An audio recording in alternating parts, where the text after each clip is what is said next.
నమస్తే, welcome to Leo. మనతో ఉన్నారు పొలిటికల్ అనలిస్ట్ కొత్త రవీంద్రబాబు గారు. సార్ నమస్తే. నమస్తే. విజయసాయి రెడ్డి ఈడీ సోదాల తర్వాత సంచలనమైన వ్యాఖ్యలు చేశారు. వాస్తవానికి ఈ ఈడీ సోదాలకి చంద్రబాబు నాయుడు గారే కారణం అని చెప్పేసి అని కూడా వ్యాఖ్యలు చేశారు. నిజంగా రాజకీయ ప్రత్యర్థులు కాబట్టే ఇక్కడ ఈడీ సోదాలు జరిగాయని చెప్పి సాక్షిలో కూడా రాశారు. అనుకోకుండా విజయసాయి రెడ్డి గారికి కొంత సానుకూలంగా రాసినట్టు కనిపిస్తుంది. వాస్తవానికి ఎందుకు ఇప్పుడు హఠాత్తుగా జగన్మోహన్ రెడ్డికి సంబంధించినటువంటి ముఖ్య అనుచరుల పైన లిక్కర్ స్కామ్లో ఉన్నటువంటి ఒక అక్యూజ్డ్ పైన సడన్గా ఈ సోదాలు జరగడానికి నిజంగా చంద్రబాబు నాయుడు గారి కారణమా? దీని వెనక ఇంకేదైనా ఉందంటే ఏం చెప్తారు? ఇప్పుడు A2గా బ్రాండ్ ఉన్నటువంటి విజయసాయి రెడ్డి గారు ఎప్పుడో 1.5 year నుంచి వ్యవసాయం చేసుకుంటూ ఉన్నారు. కానీ ఆయన ఎప్పుడో సడన్గా అసందర్భోచితంగా కొన్ని కామెంట్స్ చేస్తుంటారు. అవి కొద్దిగా ట్రోల్ అవుతూ ఉంటాయి. ఒకటి. రెండోది, విజయసాయి రెడ్డి మంచి స్ట్రాటజిస్ట్, వ్యూహకర్త, కానీ రాజకీయ నాయకుడు కానే కాదు. ఈ రెండింటికి చాలా డిఫరెన్స్ ఉంది. హ్యావింగ్ సెడ్ దిస్ ఎందుకంటున్నానంటే, గతంలో మనం ఒక్కసారి వెనక్కి వెళ్ళి పరిస్థితిని సమీక్షించుకొని మళ్ళీ దీని మీద విశ్లేషణ చేద్దాం. ఆయన అన్న మాటల మీద.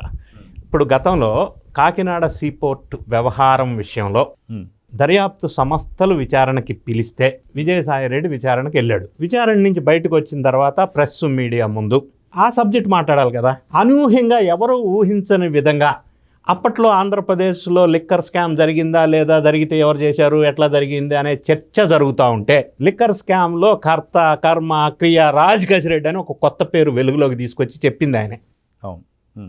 ఆ దాని ఫలితం రాజకేశిరెడ్డి అప్పటి నుంచి ఇప్పటి వరకు A1. అక్కడి నుంచి తీగ లాగితే డొంక కదిలింది. అంటే అప్పుడే చెప్పాడు ఆయన, నాకు తెలుసు, నేను అన్నీ సహకరిస్తాను అని. అది ఒక అనూహ్యమైన పరిణామం. నెక్స్ట్ వచ్చేసరికి జగన్ రెడ్డి గారి మీద కొన్ని అనూహ్యమైన కామెంట్ చేశారు. జగన్ రెడ్డి గారు పాదయాత్ర కాదు మోకాల యాత్ర చేసినా ఇప్పుడున్న కూటమి ప్రభుత్వాన్ని ఏం చేయలేరు, ఆయన దగ్గర ఉన్న కోటరీ కూడా ఏం చేయలేదు అన్నాడు. అది ఆయన ఇచ్చిన ఇంకో క్లూ ఏంటంటే, కూటమిని విచ్ఛిన్నం చేయాలి అంటే కాపులకి కమ్మలకి విభేదాలు పెట్టి విచ్ఛిన్నం చేయండి, లేకపోతే మీరు సక్సెస్ సాధించలేరు. అది యాక్సెప్ట్ చేసిన జగన్ రెడ్డి గారు ఆ ప్రయత్నం చేశారు, సక్సెస్ అవ్వాలా, ఫెయిల్ అయ్యారు. విచ్ఛిన్నం చేయాలని చూస్తే కాలా.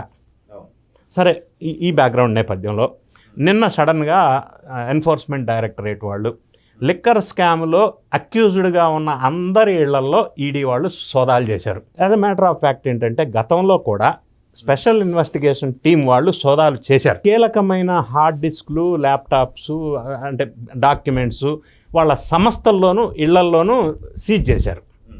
ఆ రిపోర్ట్ అంతా సబ్మిట్ చేశారు. సెకండ్ ఛార్జ్ షీట్స్ కూడా వేసారు. ఆ రిపోర్ట్ బేస్ చేసుకొని ఇప్పుడు ఎన్ఫోర్స్మెంట్ డైరెక్టరేట్ వాళ్ళు అక్యూజ్డ్ అందరూ అంటే కృష్ణమోహన్ రెడ్డి, ధనుంజయ రెడ్డి, గోవిందప్ప బాలాజీ, సజ్జల భార్గవ్ రెడ్డి, చాణక్య, రాజకేశిరెడ్డి, చెవిరెడ్డి భాస్కర్ రెడ్డి, మోహిత్ రెడ్డి, విజయసాయి రెడ్డి అందరి ఇళ్లలో 12 ప్లేసుల్లో సోదా చేశారు. 30 అవినాష్ రెడ్డి 12 ప్లేసుల్లో సోదా చేశారు. హైదరాబాదు, విజయవాడ, తిరుపతి. ఇందులో కూడా కీలకమైన డాక్యుమెంట్స్ దొరికినాయి అందరి దగ్గర. First point. సెకండ్ పాయింట్, ఆ సందర్భంగా సోదాలు అయిపోయిన తర్వాత విజయసాయి రెడ్డి గారు మీడియా ముందుకు వచ్చారు గతంలో లాగా. వచ్చి ఇప్పుడు అనూహ్యంగా ఆ సోదాల గురించి ఈ సబ్జెక్ట్ మాట్లాడకుండా సేమ్ గతంలో నేను చెప్పినట్టుగా కొత్త అంశాన్ని తెర మీదకి తీసుకొచ్చారు.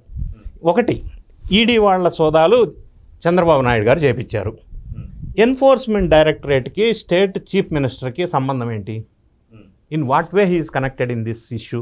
Liquor scam is difference. అది దర్యాప్తు జరుగుతుంది, అందులో భాగంగా ఈడీ వాళ్ళు ఎప్పుడైనా చేస్తారు సోదాలు based on the SIT report.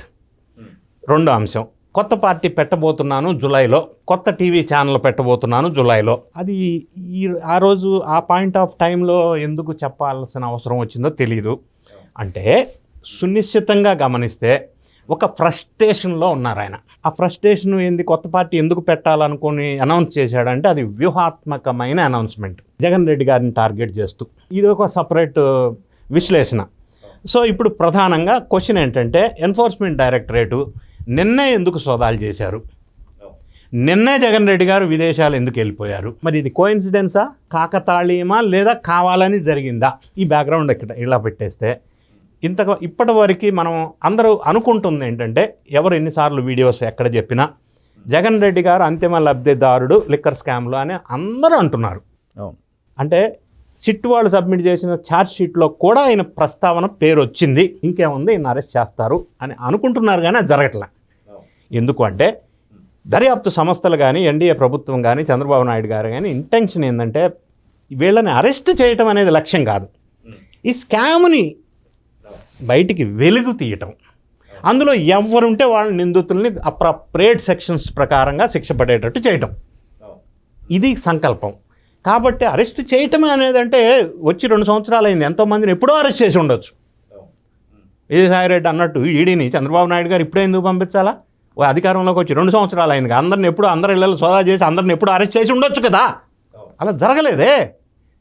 అంటే అది కాదు, ఇంటెన్షన్ అది కాదు. సో ఇప్పుడు నిన్న జరిగిన సోదాల్లో మనకున్న సమాచారం ప్రకారం ఒక కాన్ఫిడెన్షియల్ బ్యాక్గ్రౌండ్ ఏంటంటే, ఇంతకు ముందులాగా బీజేపీ పెద్దల శుభ ఆశిష్యులు జగన్ రెడ్డి గారికి ఇక నుంచి ఉండకపోవచ్చు అని ఇండికేషన్స్ మనకి స్మెల్ వస్తూ ఉంది. ఇది breaking news sir. Yes, it's a breaking news. కాబట్టి పరిస్థితులు కొద్దిగా మారుతున్నట్టుగా మార్పులు కనిపిస్తూ ఉన్నాయి అనటానికి నిదర్శనం. దీన్ని నేను ఇంకా విశ్లేషణ చేసే ప్రయత్నం చేయవలసి వస్తే, ఇటీవల కాలంలో వెస్ట్ బెంగాల్లో ఫస్ట్ ఫేజ్ ఆఫ్ ఎలక్షన్ జరిగింది. Latest updates from west Bengal ఏంటంటే, అక్కడ ఒక పెద్ద భారీ స్కామ్ జరిగింది. అది కోల్ బొగ్గు స్కామ్. 441 crores సంబంధించిన భారీ బొగ్గు స్కామ్ తృణమూల్ కాంగ్రెస్ అధికారంలో ఉన్నప్పుడు జరిగింది. దాంట్లో కీలకమైన వ్యక్తులు ఉన్నారు. దాని మీద విచారణ దర్యాప్తు జరుగుతుంది. కొంతమందిని విచారణ చేశారు, కొంతమందిని అదుపులోకి తీసుకున్నారు. ఇందులో భాగంగా ఆ దీదీకి స్ట్రాటజిస్ట్గా వ్యవహరించినటువంటి సంస్థ ఐపాక్. ఆ ఐపాక్ సంస్థకి సంబంధించిన వ్యక్తి పేరు రిషిరాజ్. అదే పెద్ద మనిషి జగన్ రెడ్డి గారు పరిపాలించిన కాలంలో అప్పటి నుంచి ఇప్పటిదాకా ఇదే ఐపాక్, ఇదే రిషిరాజ్ ఇక్కడ కూడా స్ట్రాటజిస్ట్ జగన్ రెడ్డి గారికి. ఈ లింక్ ఉంది, కామన్ లింక్. ఇప్పుడు బీజేపీ వాళ్ళకి లేదా సెంట్రల్ గవర్నమెంట్కి లేదా దర్యాప్తు సంస్థలకి ప్రైమా ఫేసి వచ్చిన ఆధారాల ప్రకారంగా వెస్ట్ బెంగాల్ స్కామ్కి, ఈ రిషిరాజ్కి, జగన్ రెడ్డి గారికి అప్పట్లో ఆంధ్రప్రదేశ్ ప్రభుత్వంలో లిక్కర్ స్కామ్ ద్వారా సంపాదించిన అక్రమంగా కూడబెట్టిన డబ్బుని మనీ లాండరింగ్ ద్వారా అన్ని వ్యాపారాల్లో, అన్ని రియల్ ఎస్టేట్ సంస్థల్లో ఎక్కడ పడితే అక్కడ పెట్టేసి మిగతా అమౌంట్ని వెస్ట్ బెంగాల్ కూడా తరలించారు ఐపాక్ రిషిరాజ్ జగన్ రెడ్డి గారి స్ట్రాటజిస్ట్ ద్వారా అనేది వాళ్లకున్న సమాచారం.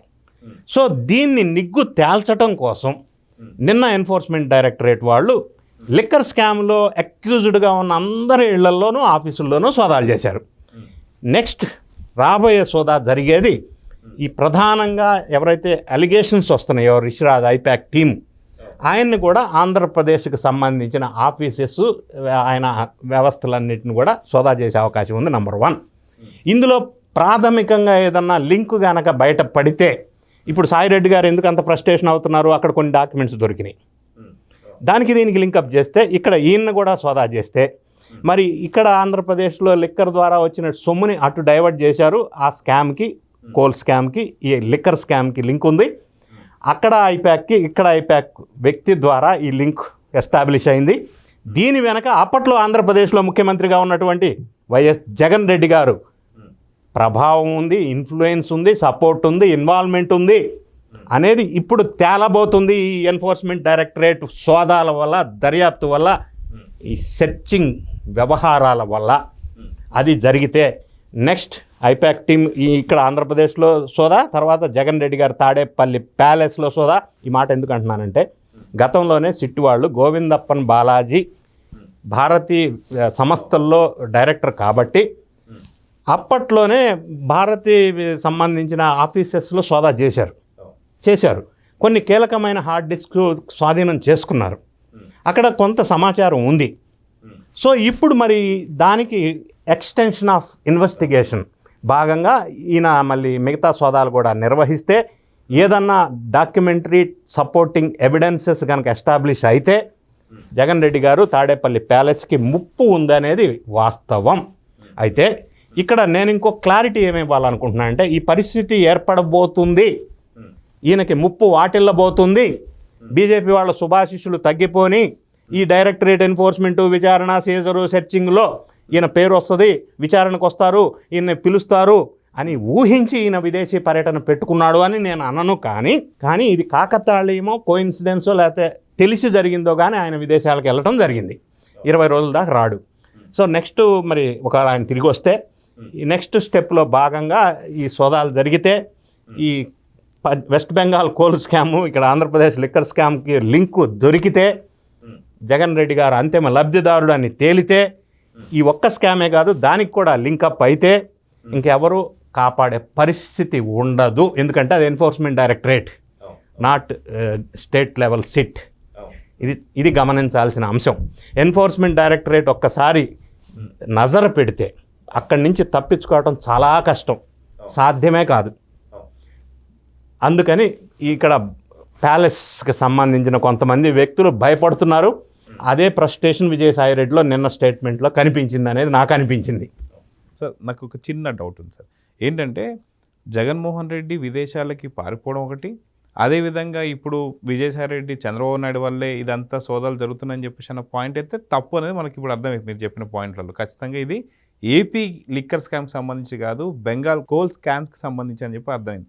అయితే ఈ 20 రోజులు జగన్మోహన్ రెడ్డి వెళ్ళిపోయాడు అంటే ఒకళ్ళు 20 రోజుల్లో ఖచ్చితంగా ఫలితాలు వచ్చేస్తాయి. ఒకళ్ళు దీది గెలిస్తే జగన్ సేఫ్, ఒకళ్ళు దీది ఓడిపోతే జగన్ పరిస్థితి ఏంటంటారు? అంటే ఇక్కడ రెండు అంశాలు.